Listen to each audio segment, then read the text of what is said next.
E aí pessoal, tô aqui para fazer uma resenha do livro Em Defesa de Cristo, do Lee Strobel.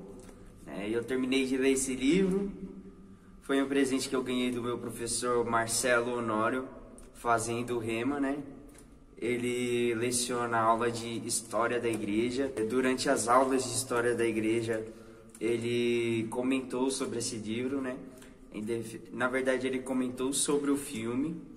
E eu, como eu sou muito curioso, eu assisti o filme e logo em seguida eu comentei com o meu professor nos intervalos das aulas e ele falou: caramba, já que você gostou do filme, eu vou te dar o livro, que é muito mais interessante.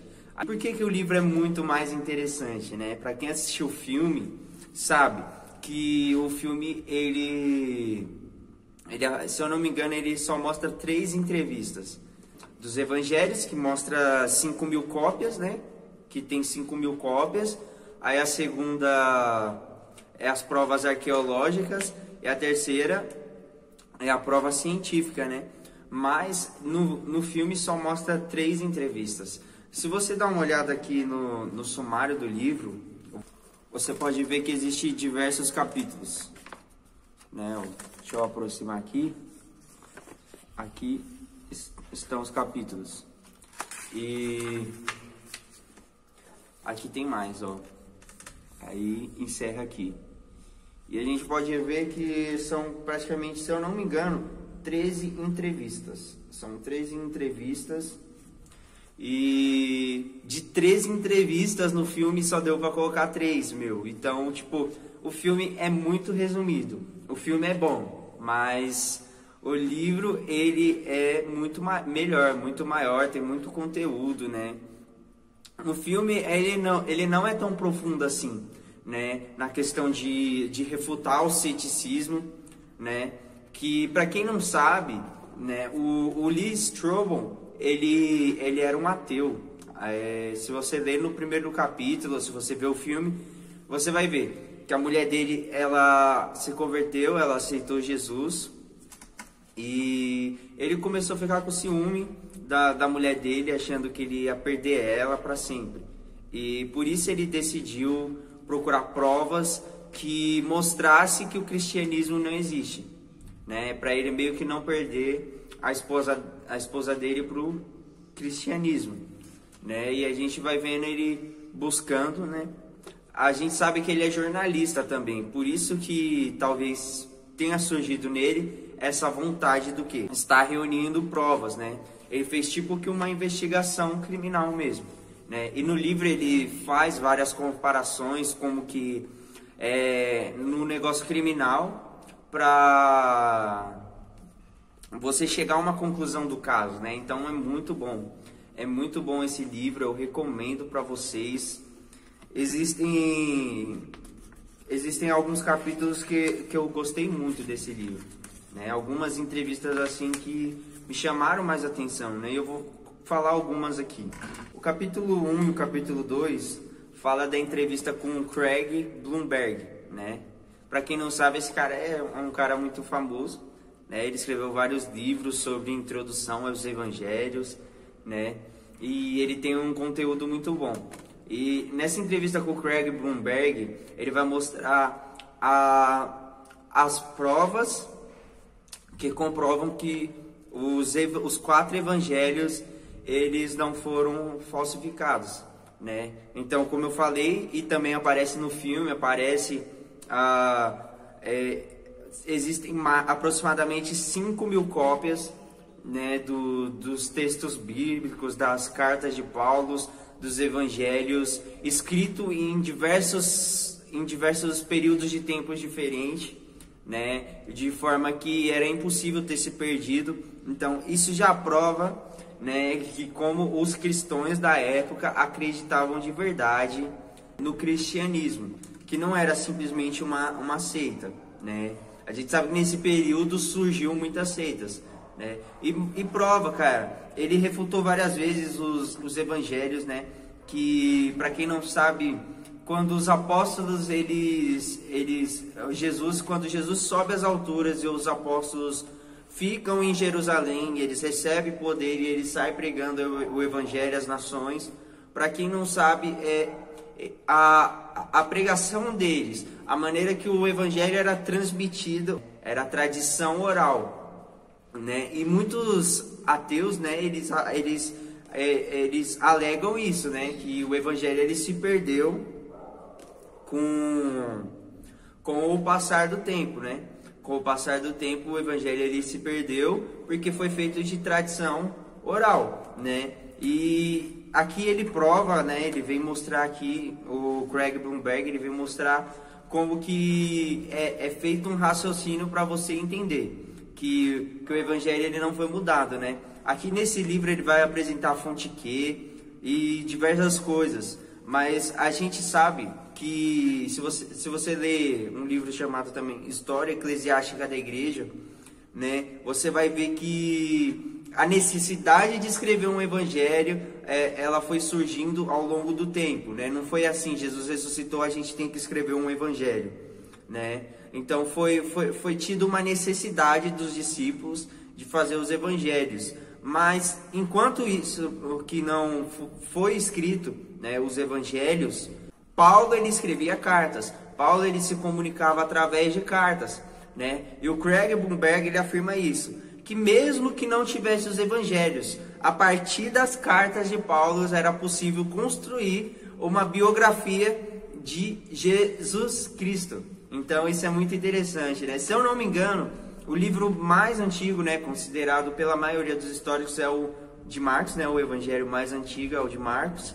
E ele está ali entre o período de 46, 43, se eu não me engano, depois de Cristo, que ele foi escrito, né? Então, os ateus, eles meio que afirmam isso, né? Eles afirmam que não, o evangelho se perdeu, ou teve essa fonte que, né, que é uma possível fonte, um evangelho mais antigo que o de Marcos, né? Foi escrito mais ou menos no período em que Cristo morreu e ressuscitou, né, e que não tinha nada de espiritual, e que o livro de Marcos se espelhou nele, né, e colocou uns negócios para enfeitar a Jesus, enfeitar o evangelho, né. Obviamente a gente sabe que é um engano grande, né.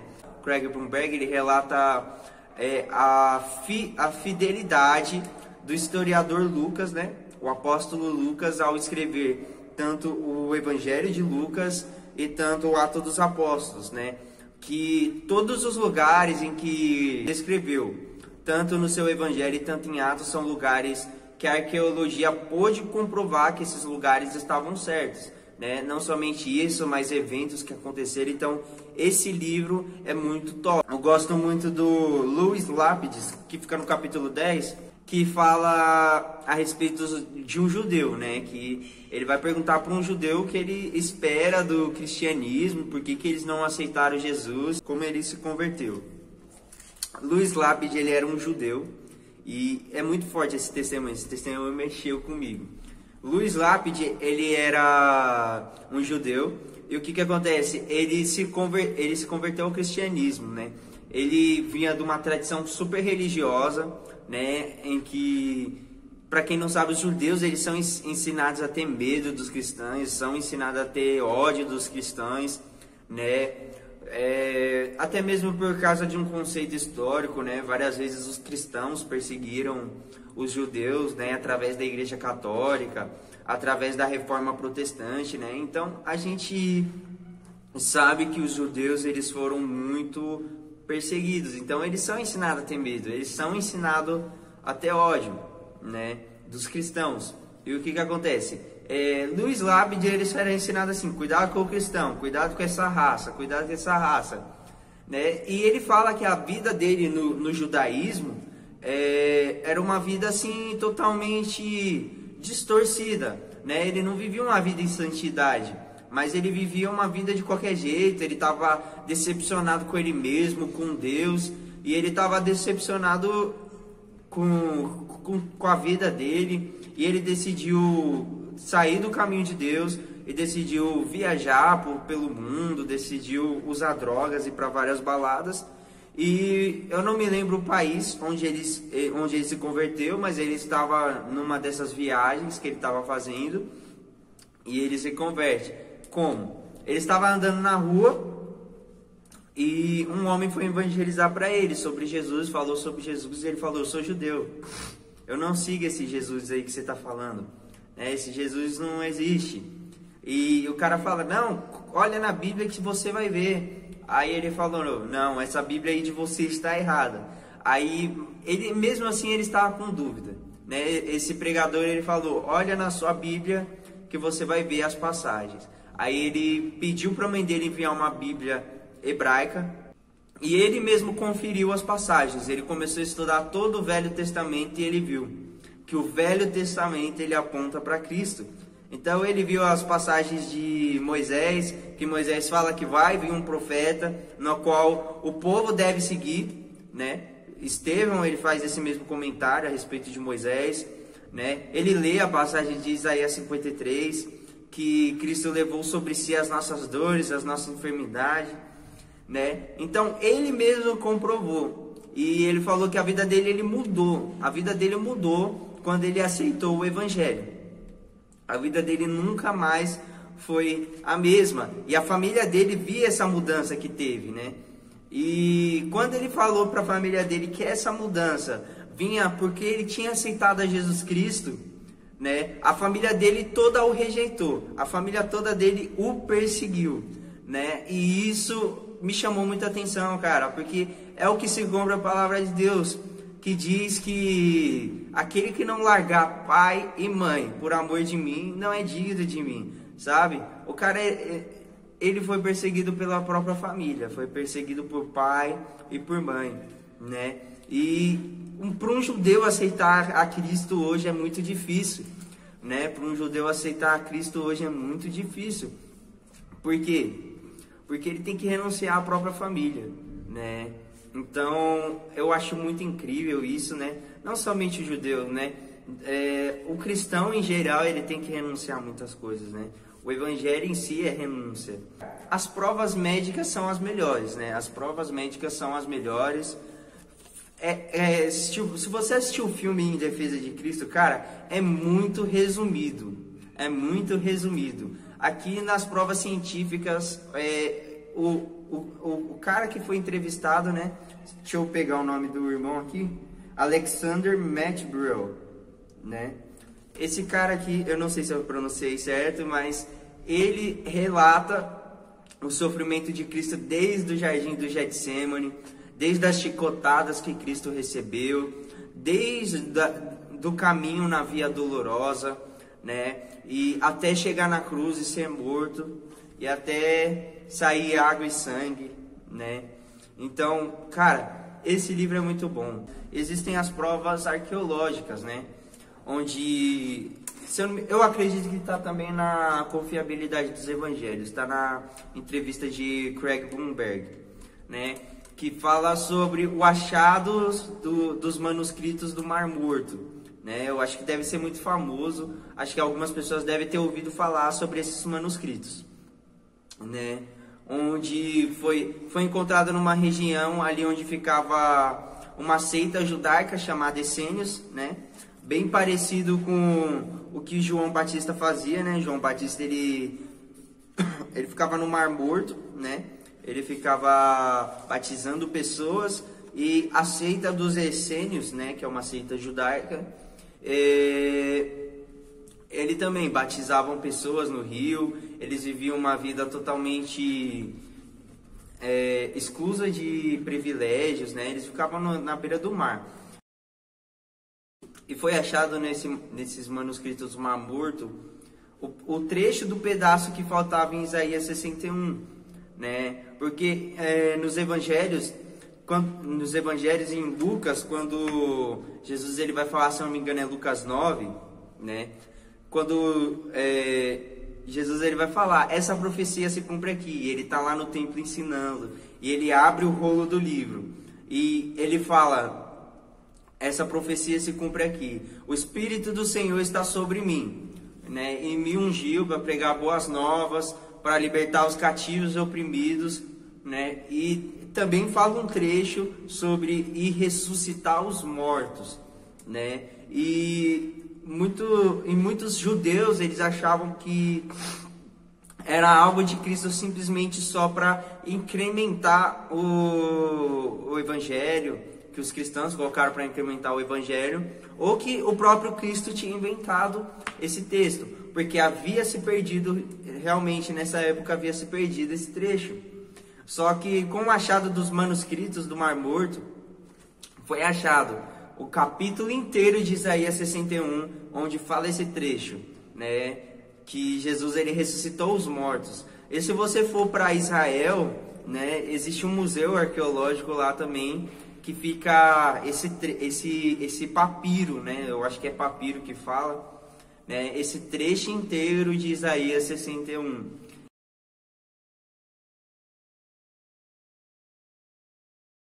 E isso é muito incrível, cara, porque isso só serve para apontar para uma coisa, para provar que Cristo é real, cara. Esse livro é muito bom. Esse livro vai pôr todos os falastrões, pessoas que tentaram que foram parecidas com Cristo, mas que não tem como bater as profecias, né? Então vai abordar muito disso, cara. Esse livro é muito bom, eu recomendo para você que ainda não é cristão, para você que é cristão, cara, isso vai fortalecer a sua fé, né? Até mesmo para quando você precisar pregar para um ateu, né? Um cético mesmo, né? Esse livro é muito bom. Existem trechos nesse livro que, tipo, lá pro finalzinho, você começa a, tipo, ficar com um pouquinho de raiva com o Lee Strobel. Por quê? Porque diante de tantas provas, você já se convence já, né? E ele foi um cético muito cabeça dura. Mesmo diante de provas, ele foi fazendo pergunta, e a gente vê que foram 14 entrevistas durante 2 anos. Cara, então durante 2 anos ele ficou batendo na cabeça: Cristo não existe, Cristo não existe, Cristo não existe. Até que ele se convenceu de que Cristo existe, né? Para quem não sabe, hoje o pastor Lee Strobel, ele é um pastor, né? Eu acabei de falar. Então, o Lee Strobel, ele se tornou um pastor e ele vive pregando o evangelho hoje, né? Então, de ateu a pregador do evangelho, né? Então, isso é muito incrível. Cara, eu recomendo, se você tem um parente que é ateu, que é aqueles ateu roxo mesmo, que estuda tudo contra Cristo, eu acho bom você comprar esse livro, talvez ajudar essa pessoa, pedir que ela leia esse livro. Esse livro é muito bom, vai falar também sobre o Evangelho de Tomé, né, que muitos ateus eles tentam comprovar que o Evangelho de Tomé é verdadeiro, né? Então, cara, existem muitas coisas aqui que dificilmente poucos cristãos sabem, né? Poucos cristãos sabem do conteúdo que tem nesse livro, cara. Então eu recomendo demais esse livro, tá bom? Então eu quero te agradecer para você que ficou até aqui, né? Eu quero te dar a paz do Senhor. Muito obrigado por ter assistido esse vídeo. Amar mais, me faz te amar mais.